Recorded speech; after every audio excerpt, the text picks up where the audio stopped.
ஹரி ஓம். சிந்திக்க சில துளிகள். இன்று யட்சனுடைய கேள்விகளுக்கு தருமன் சொல்லும் பதில்களை பார்த்து கொண்டிருக்கிறோம். அவர் 100 கேள்விகளுக்கு மேல் கேட்டிருக்கிறார்.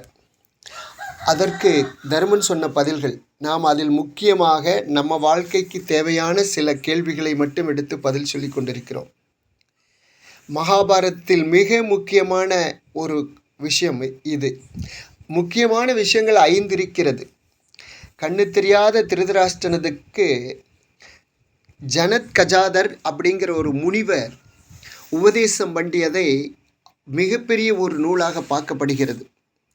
அதே போல் அர்ஜுனனுக்கு பகவான் சொன்ன அந்த உபதேசம் பகவத்கீதையாக பார்க்கப்படுகிறது. பீஷ்மர் அம்பு படுக்கையில் படுத்திருக்கும்போது கண்ணனை மனசில் நினைத்து பாடிய பாடல் விஷ்ணு சகசரநாமம், இதுவும் முக்கியமானது மகாபாரதத்தில். அதே போல் விதுரருடைய நீதி. திருதராஷ்டிரனுக்கு மனசு எப்பவெல்லாம் குழப்பமாக இருக்குதோ அப்போ விதுரருடைய தன்னுடைய தம்பியும் அமைச்சருமான விதுரரை கூப்பிட்டு உபதேசம் கேட்பார். அந்த விதுர நீதி மிக முக்கியமானது. 5வது இந்த யட்சன் கேள்வி முக்கியமானது. இந்த 5 விஷயங்களை கொண்டது மகாபாரதம். அதனால தான் மகாபாரதத்தை 5வது வேதம் என்று சொல்வார்கள். அப்படிப்பட்ட ஒரு அற்புதமான நூல்களை உள்ளடக்கியது மகாபாரதம். அதில் யட்சனுடைய கேள்விக்கு போவோம். நாம் இன்னைக்கு யட்சன் கேட்கிறார், காற்றை விட வேகமானது எது? அதுக்கு தருமன் சொன்ன பதில், காற்றை விட வேகமானது மனசு. ஆமாம், நாம் இங்கே உட்காந்துருப்போம். உதாரணத்துக்கு ஆலாம்பாளையத்தில் தோட்டத்தில் அந்த சின்ன ராமர் கோயில், பாரம்பரியமாக பெரியவர்கள் வழிபட்ட அந்த ராமர் கோயிலில் நான் இப்போ உட்காந்துருக்கேன். ஆனால் கண்ணை மூடுனா இந்த அயோத்தியில் புதுசாக கட்டிய அந்த ராமர் கோயிலுக்கு மனசு போயிட்டு வரும். சில நாள் அந்த ஏழுமலையான போய் தரிசனம் பண்ணிட்டு வரும், திருப்பதி போயிட்டு வரும். இங்கே உட்காந்துருக்கேன், பல 100 மைல் போயிட்டு உடனே இங்கே வரும். சில பேர்த்துக்கு தெரிஞ்ச நண்பர்கள் வெளிநாட்டில் இருந்தால் உடனே நாம் பாரத நாட்டில் ஒரு மூலையில் ஒரு கோடியில் உட்காந்துருந்தா கூட உடனே அமெரிக்கா போயிட்டு வரும். மனசு போல வேகமானது எதுவுமே கிடையாது. இந்த மனசு எதெல்லாம் கிரகிச்சுக்கும் அப்படின்னா, நல்லதையும் கிரகிக்கும், கெட்டதையும் கிரகிக்கும். தனக்கு கிடைச்ச ஒரு ஆனந்தத்தையும் மனசில் கிரகிச்சுக்கும். அதே போல் தனக்கு நடந்த ஒரு வேதனையும் மனசு கிரகிச்சுக்கும். இது 2 இயல்பானது, எல்லாத்துக்கும் நடக்கக்கூடியது. எனக்கு 4.5 வயசு 5 வயசில் நடந்த ஒரு சம்பவம் இன்னைக்கு இப்போ நடந்த மாதிரி இருக்குது. எங்கள் அத்தை வீட்டில் ஒரு விசேஷம். அது என்ன விசேஷங்கிறது மட்டும் மறந்து போச்சு. எங்கள் அப்பாவும் எங்கள் அத்தையும் பேசிக்க மாட்டாங்க. அதனால் எங்கள் அப்பா எங்கள் அத்தை கூப்பிடலைன்னு நினைக்கிறேன். எங்கள் அக்கா சின்னக்காவோட நான் பள்ளிக்கூடம் போயிட்டு வர்றேன். பள்ளிக்கூடம் போயிட்டு வரும்போது எங்கள் அத்தை டே முருகா வா, நீ சாப்பிட்டு போ இன்னைக்கு வா அப்படின்னு சொல்லி கூப்பிடுது. நான் வரமாட்டேன், அக்கா அத்தை வருவேன்னு. மல்லிகா வா போகலாம் அப்படின்னு சொல்லி கையை பிடிச்சி கூட்டிகிட்டு போகுது. கூட்டிகிட்டு போய் நல்ல சாப்பாடு, நல்ல பாயசம். அந்த பாயசம் அன்னைக்கு ஊற்றின பாயசம் இன்னும் சாப்பிடலான் இருக்கு. எனக்கு இனிப்பு பிடிக்கும்னு தெரியும் அத்தை. கடைசியாக அவனுக்கு பாயாசம் ஊற்று, கடைசியாக 2 கரண்டி ஊற்ற, நிறையா சாப்பிடுவான் அப்படின்னாங்க. நானும் சந்தோஷமாக இலையில் ஊற்ற 2 கரண்டி 3 கரண்டி எவ்வளோ சாப்பிட்டேன்னு தெரியல. நல்லா சாப்பிட்டு கடைசியில் பாயாசம் சாப்பிட முடியல. பரவாயில்ல வச்சுட்டு போ, நான் கழுவிக்கிறேன் அப்படின்னாங்க. அந்த மாதிரி சாப்பிட்டுட்டு வீட்டுக்கு வந்தேன். எங்கள் அப்பா வாசப்படியில் உட்காந்துருந்த பார்க்கும்போதே எங்களுக்கு காலோட போச்சு. சாப்பிட்டதெல்லாம் வெளிவந்துருச்சு. பிடிச்சி அடி கொடுத்த அடி இருக்குதே. இந்த 2 இன்னைக்கு மறக்கலை. அந்த பாயசத்தை நினச்சா இன்னைக்கு எச்சி ஊறும், ஆனால் அடியை நினச்சா இன்னைக்கும் நடுங்கும். எத்தனை வருஷத்துக்கு பின்னாடி? எனக்கு 59 வயசு. இப்போ தாங்க ஆடி அமாவாசை எனக்கு பிறந்த நாள். 59 வயசில் 4.5 வயசில் நடந்த அக்கா கையை பிடிச்சிட்டு போவேன்னா முறையாக பள்ளிக்கூடத்தில் சேரலை, காதில் கை முட்டலை. ஆனாலும் அந்த ஞாபகம் இன்னைக்கு இருக்குது. அப்படின்னா அதுதான் மனிதனுக்கு சந்தோஷமான விஷயம் ஞாபகம் இருக்கும், கோரமான விஷயமும் ஞாபகம் இருக்கும். அப்படிப்பட்ட மனசு, நம்ம மனசில் எது தேவையோ அதை வைக்கணும். ஆனால் இந்த தேவையில்லாத சில விஷயங்கள் எல்லாம் கூட மனசில் வந்து உட்காந்துருக்கும். குறிப்பாக படிக்கிற மாணவர்களுக்கு எதெல்லாம் மனசில் வச்சுக்கணுமோ அது இருக்காது. பார்க்குறது, கேட்குறது, அங்கே பார்க்குறது, இங்கே பார்க்குறது, இதெல்லாம் மனசு நிறைஞ்சிருக்கும். அப்படி நிறைஞ்சு இருக்கிறதுனால தான் நல்ல விஷயங்களை உள்ள மனப்பாடம் பண்ணணும்னா கூட முடியறதில்ல. இப்போ நான் நிறைய ஸ்லோகங்களை மனப்பாடம் பண்ணணும்னு நினைக்கிறேன், ஆனால் முடியறதில்ல. காரணம் என்ன? இந்த மாதிரி விஷயங்கள் உள்ளே போய் உட்காந்துருக்க என்னோட மெமரி கார்டு நிறைஞ்சு போச்சு போல் இருக்கு. அதனால தான் நம்ம நினைக்கிறது சீக்கிரம் மனப்பாடம் பண்ண முடியறதில்ல. அதனால் மனசை வந்து கட்டுப்படுத்தணும். உள்ளே இருக்கிறதையெல்லாம் டெலீட் பண்ணிவிட்டு உள்ளே வந்து தூய்மையாக்கணும். அதுக்கு கடவுளுடைய ஒரே நாமந்தான். இதுக்கு இன்னொரு சம்பவம் கூட சொல்லலாம். இன்னொரு நல்ல சம்பவம், ஒரு கதை சொல்லணும் இல்லையா? அதாவது ராமாயணத்தில் கடைசி நாள் யுத்தம். கடைசி நாள் யுத்தத்துக்கு ராவணன் வர்றான். ராவணன் வரும்போது அவன் அந்த கோபுர பெரிய கழுதைகள் பூட்டிய பெரிய தேரில் தான் வருவான். ஆனால் ராமர் கீழே நின்று சண்டை போடுவார். சில நாள் அனுமர் மேலே உட்காந்துட்டு சண்டை போடுவார். ஆனால் அன்னைக்கு தேவேந்திரன் கொண்டு வந்து தன்னுடைய தேரை நிறுத்துகிறான் ராமரை ஏற சொல்லி. தேவேந்திரனே சாரதியாக வந்திருக்கான். ராமர் அவன் தேரில் ஏறி சண்டை போடுறார். ஏன் தெரியுமா? இன்றைக்கி ராமனை நிச்சயமாக அழிஞ்சிருவான்னு தெரியும், இந்த உலகத்துக்கே தெரியும். அதனால் தைரியமாக தேரை கொண்டு வந்து ராமருக்கு நிறுத்துறான். நீ ராவணனால் நம்மளை ஒன்றும் பண்ண முடியாதுன்னு. அது மட்டும் இல்லை, இன்னைக்கு வெற்றி கிடைக்க போகுது ராமருக்கு. அதனால் அவருக்கு கொடுத்த வரவேற்பு. இதனை வாழ்க்கையில் நம்ம எல்லாரும் நினச்சி பார்க்க வேண்டிய விஷயம். நம்ம வாழ்க்கையில் வெற்றி அடைஞ்சால் மட்டும்தான் சொந்தம் பந்தம் மற்றவங்க எல்லாம் நமக்கு உதவ வருவாங்க. நாம் தோற்று போயிடுவோன்னு தெரிஞ்சால் யாரும் கிட்ட வர மாட்டாங்க. அதுக்கு ராமாயணத்தில் இந்த காட்சியே உதாரணம், ஞாபகம் வச்சுக்கங்க. அப்படி தேவேந்திரன் கொண்டு வந்து தன்னோட தேரை நிறுத்துகிறான். அப்புறம் ராமருக்கும் ராவணனுக்கு சண்டை நடக்குது. ராமர் அம்பால ராவணனுடைய ஆயுதங்களை எல்லாம் தட்டி தூளாக்குறார், நிராயுதபாணி ஆக்குறார். நிராயுதபாணி ஆக்கின உடனே தன்னுடைய அம்பை எடுத்து ராவணனுடைய தலையை துண்டிக்கிறார். ஒவ்வொரு தலையை துண்டிக்கிறார். உடனே மறுபடியும் முளைச்சிக்குது, மறுபடியும் துண்டிக்கிறார், மறுபடியும் முளைச்சிக்குது. இது ராமருக்கு ஆச்சரியம் இல்லை, ஆனால் அம்பு போட்டுக்கிட்டே இருக்கார், தலை துண்டா போயிட்டே இருக்கு. இதையெல்லாம் பார்த்த தேவர்களுக்கு கொஞ்சம் பயம் வருது. ராமர்னால ராவணனை கொல்ல முடியாதோ. எல்லாரும் ஓடி போய் பிரம்மா கிட்ட கேட்குறாங்க, சுவாமி எதனால் ராவணனுடைய தலை முளைச்சிக்கிட்டே இருக்கு, ஆனால் ராமர் வெட்டிக்கிட்டே இருக்காரு, எதனால்? ஏன் தலையை வெட்டாரு? அவருடைய இதயத்தை வெட்டி பிளக்க வேண்டியதானே, உடனே செத்துருவானே, ஏன் ராமர் வந்து தலையை வெட்டுறாரு அப்படின்னு கேட்குறாங்க. அதுக்கு பிரம்மா சொல்கிறார், சிரித்து கொண்டே சொல்கிறார், ராவணனுடைய இதயத்தில் சீதா இருக்கிறார், சீதாவுடைய இதயத்தில் ராமர் இருக்கிறார். ஆகவே ராமருடைய அம்பு ராவணனுடைய இதயத்தை பிளந்தால் சீதைக்கு பாதிப்பு ஏற்படும். அதன் மூலம் ராமருக்கே அந்த பாதிப்பு திரும்ப வரும். அதனால தான் இது ராமருக்கு தெரியும். அதனால தான் ராமர் தலையை வெட்டார் அப்படின்னார். பாருங்க, ராவணனுடைய இதயத்தில் சீதை இருக்கிறாள். அதனால தான் இந்த யுத்தம்.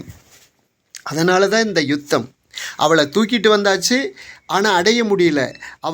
இவர் ஒரு ஆண்டு உனக்கு கெடு கொடுக்குறேன், அதுக்குள்ளே நீ மனசை மாற்றிக்கோ, இல்லைன்னா உன்னை நான் அழிச்சிருவேன், தின்றுவேன் எல்லாம் மிரட்டிக்கிட்டு ஒரு ஆண்டு கெடு கொடுத்துருக்காரு. அதுக்குள்ளே அனுமர் வந்தாச்சு, பார்த்தாச்சு, யுத்தம் ஆரம்பமாயாச்சு. இப்போ யுத்தம் நடந்துகிட்ருக்கு. இந்த யுத்தத்தில் இப்போ திரும்ப தலையை வெட்டிக்கிட்டு இருக்கார். சரி, இப்போ தலையை வெட்டிக்கிட்டே இருக்காரு, இதுக்கு எப்போ இது விடுவு காலம் எப்போ அப்படின்னு கேட்குறாங்க. அப்போது பிரம்மா மீண்டும் சொல்கிறார். இப்போ உதாரணத்துக்கு ஒரு செடியை ஒரு பையன் நட்டு வைக்கிறான்னு வைங்க. அந்த செடி அடுத்த நாள் பார்த்தா அதை பிடுங்கி கிடக்குது. என்னடா யார் பிடுங்குனது அப்படின்ட்டு மறுபடியும் அந்த செடியை நட்டு வைக்கிறான். சுற்றி ஒரு சின்ன கம்பி வேலி போடுறா, யாரும் உள்ளே போக முடியாத அளவுக்கு. அடுத்த நாள் பார்த்தா அந்த கம்பி வேலியும் பிடுங்கி செடியும் பிடுங்கிருக்கு. மறுபடியும் என்ன பண்ணுவான், அந்த செடியை நட்டு வச்சுட்டு ஒரு ஆள் போட்டு காவல் இருப்பான். அந்த ஆள் கண்ணை சிந்த நேரம் பார்த்தீங்கன்னா மீண்டும் அந்த செடி பிடுங்கி கிடக்கும். இவன் எத்தனை தான் பாதுகாப்பு கொடுப்பான். இந்த ஒரு செடி நட்டு அது பூத்து குலுங்கும் போது பார்த்து சந்தோஷப்படணும்னு நினச்சி அந்த செடியை நட்டான். ஆனால் இப்போ அந்த சந்தோஷமே ஒரு பெரிய துக்கமாயிருச்சு. இந்த செடி வேண்டாம், நம்மளுக்கு சந்தோஷம் வேண்டான்னு போவான் இல்லையா? அதுபோல் ராவணனுடைய மனசு தலையை வெட்ட அவன் தலை முளைச்சாலும் கூட அந்த வேதனை இருக்கு இல்லையா, தலையை வெட்டி அந்த வேதனை சின்ன வேதனையாக இருக்கும். நம்ம கையில் ஒரு முள் குத்துனா என்ன வலிக்குது. ஆனால் அவன் தலையை வெட்டும்போது எவ்வளோ வேதனையாக இருக்கும். அந்த வேதனை எதனால் வருது? சீதானால் வருது, இவனால் தான் வருது அப்படிங்கிற ஒரு அந்த எண்ணம் நினைக்க நினைக்க ராவணனுக்கு அந்த சீதை மெல்ல அவள் இதயத்திலிருந்து வெளியே போகுவா. அப்புறம் இதயத்தை ராமர் அடிப்பார். பொறுமையாக வேடிக்கை பாருங்கள் என்று பிரம்மா மற்ற தேவர்களுக்கு உபதேசம் பண்ணுறார். அதே தான் இங்கேயும் நடக்குது. அந்த தலையை வெட்டிக்கிட்டே இருக்கார். ராவணனுடைய தலை முளைத்து கொண்டே இருக்கிறது. ஒரு கட்டத்தில் ராவணனுடைய இதயத்துக்கு அம்பு விடுறார். அந்த இதயத்தை ரெண்டாக பிளக்கிறார். ஏன்னா அவளுக்கு வெறுப்பு ஏறின உடனே சீதை மனசிலிருந்து விலகிட்டா. நீங்கள் இன்னொரு விஷயம் கூட நம்ம பார்க்கணும். அதாவது நம்ம சரித்திரத்துக்கு மாற ஒரு சின்ன கற்பனை. இப்போ ராவணன் வென்று இருந்தான்னு வைங்க, ராமர் அழிச்சு விட்டார், லட்சுமணன் அழித்து விட்டார், வானரப்படைகள் பூரா அழிஞ்சிருச்சு. அதே போல் இங்கே பூரா அசுரர்கள் படைகள் எல்லாம் அழிஞ்சிருச்சு. இந்திரஜித் அழிஞ்சாச்சு, கர்ணன் எல்லாம் கும்பகர்ணன் எல்லாம் அழிஞ்சாச்சு. இப்போ ராவணன் ஜெயிச்சிட்டான். அப்போ சீதா கடைசியாக இப்போ வேறு வழி இல்லை. அப்போ அவள் ஒத்துக்கிறா, கல்யாணம் நடக்குது. அவ 2 பேர் மட்டுமே இலங்கையில் இருக்காங்க. எவ்வளோ நாள் அவங்க சந்தோஷமாக இருந்துருவாங்க? சீதைக்கு என்னதான் இருந்தாலும் தன்னால் இந்த தன்னுடைய குடும்பமே பூரா அழிஞ்சுதேன்னு உணர்வு இருக்கும். ராவணனுக்கு இவளால் தன்னுடைய தம்பிகள், தன்னுடைய பையன், மனைவி, இந்த சமுதாயம் எல்லாம் அழிஞ்சுதேன்னு இருக்கும். இவங்க 2 பேருக்கு இந்த மோகம் 30 நாள் சொல்லுவாங்க இல்லையா, அந்த 30 நாள் 60 நாள் 3 மாதம் கொஞ்ச நாளில் அந்த சீதா பேரில் வெறுப்பு ஏற்படும், இவனுக்கு ராவணன் பேரில் வெறுப்பு ஏற்படும். கடைசியில் 2 பேரும் தற்கொலை பண்ணி சாகுவாங்க. இதுதான் நடந்திருக்கும். அன்று செய்திருந்தால் இன்னைக்கு 18 வருஷம் வளர்த்திய தந்தையை தாயை விட்டுட்டு எவனோ ஒருத்தங்க கூட படிக்கிறப்ப ஒரு புள்ள ஒரு பையன் பிடிக்குதுன்னு ஓடி போகிறா. அப்படி ஓடி போகிறவங்களுக்கு எதை வச்சு ஓடி போகிறா? அவளுடைய செயலை புரிஞ்சா, அவனுடைய சாதனையை புரிஞ்சா, இல்லைடைய அவனோட தொழிலை புரிஞ்சா? கிடையாது. வெறும் அந்த உடம்பை புரிஞ்சுக்கிட்டு ஓடி போவா. அவள் எவ்வளோ நாள்? ஒரு 3 மாதம் 6 மாதம். அப்புறம் 2 பேர் பிரிஞ்சிருவாங்க, அல்லது 2 பேர் தற்கொலை பண்ணிக்குவாங்க. இதுதான் இன்றைய நடந்துக்கிட்டு இருக்கிறதுக்கு காரணம், மிக மிக முக்கிய காரணம். இந்த கட்டத்தில் பெண்களே இதையெல்லாம் யோசிக்கணும், படிக்கிற மாணவர்கள் மாணவிகள். அதுபோல் கடைசி நாள் யுத்தம், கடைசி அம்பால ராவணனுடைய இதயத்தை பிளக்கிறார். ராவணன் கீழே விழுகிறான். கீழே விழுந்த உடனே லட்சுமணன் குதிக்கிறான். அண்ணா வெற்றி வெற்றி வெற்றி அப்படின்னு சொல்லி லட்சுமணன் குதிக்கிறான். அதே போல் ஓடி வர்ற வானரங்கள்லாம் குதிக்குது. சுவாமி வெற்றி கிடைத்து விட்டது, வாருங்கள் போய் அன்னையை கூட்டி வந்து விடலாம், இந்த அயோக்கியன் முடிந்தான் அப்படின்னு சொல்லி எல்லாரும் குதிக்கிறாங்க. லட்சுமணனும் குதிக்கிறார். ஆனால் ராமர் அமைதியாக இருக்கார்.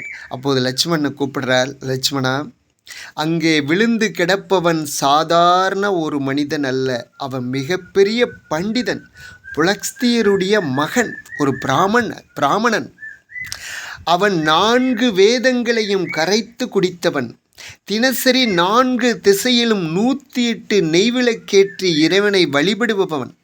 அப்படிப்பட்டவன் கீழே விழுந்து விட்டான். இந்த தேசத்துக்கு மிக மிக ஒரு இழப்பது. ஆகவே நீ போய் அவனுடைய கடைசி ஆசை ஏதாவது இருக்கிறதா என்று கேள் போ என்று லட்சுமணனை அனுப்புகிறார். லட்சுமணன் போய் உன்னுடைய கடைசி ஆசை ஏதாவது இருக்கிறதா என்று ராவணனிடம் கேட்கிறான்.